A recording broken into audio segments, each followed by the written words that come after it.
काही लोकांचं असं मत आहे एकनाथ शिंदे साहेबांच्या पक्षातल्या काही नेत्यांवर आणि कदाचित त्यांच्या कुटुंबियांवर सुद्धा इन्कम टॅक्सनी काही नोटिसेस पाठवलेल्या आहेत। इन्कम टॅक्सनी नोटिसेस का पाठवल्या, कशासाठी पाठवल्या?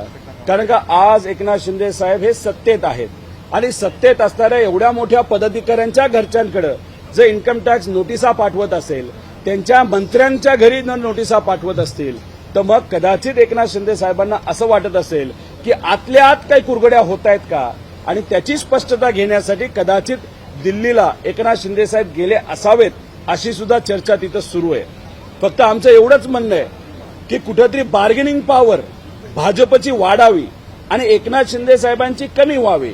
कारण का आजपर्यंत आपण जर बघितलं तर एकनाथ शिंदे साहेब त्यांच्या पार्टीसाठी अनेक वेळा आक्रमक झालेले बघितलेले आहेत। जेव्हा त्यांना उपमुख्यमंत्री पद दिलं होतं, मंत्रीपद कमी मिळत होते, पालकमंत्रीचा अनेक जिल्ह्यांमध्ये विषय होता, तेव्हा सगळ्यात जास्त आक्रमक कोण झालं होतं तर एकनाथ शिंदे साहेब आपल्या पदाधिकाऱ्यांसाठी आक्रमक झाले होते। कदाचित हे भाजपला पटत नसावं आणि मुंबईचं इलेक्शन डोळ्यासमोर ठेवून आज जर इन्कम टॅक्सची नोटीस तिथं पाठवली तर मग कदाचित वरती असं सांगितलं जाईल, ठीक आहे, सीटच्या बाबतीत थोडी अॅडजस्टमेंट आपण करूया, इन्कम टॅक्सच्या नोटिसेस आम्ही माघार घेऊ, अशी कुठेतरी वाटाघाटी नाही तर चर्चा तिथं सुरू असावी। पण फक्त प्रश्न एवढाच आहे की भाजपच्या सुद्धा अनेक नेत्यांकडे जमिनीचे विषय, इन्कम टॅक्सचे विषय, त्यांच्याकडे नोटिसेस जात नाही। त्यांचा जो दुसरा मित्र पक्ष आहे, दादांच्या पक्षाच्या नेत्यांकडे इन्कम टॅक्सच्या नोटिसेस जात नाही, पण एकनाथ शिंदे साहेबांकडेच जातात। हे मात्र त्या ठिकाणी आपल्याला अभ्यास करण्यासारखं आहे।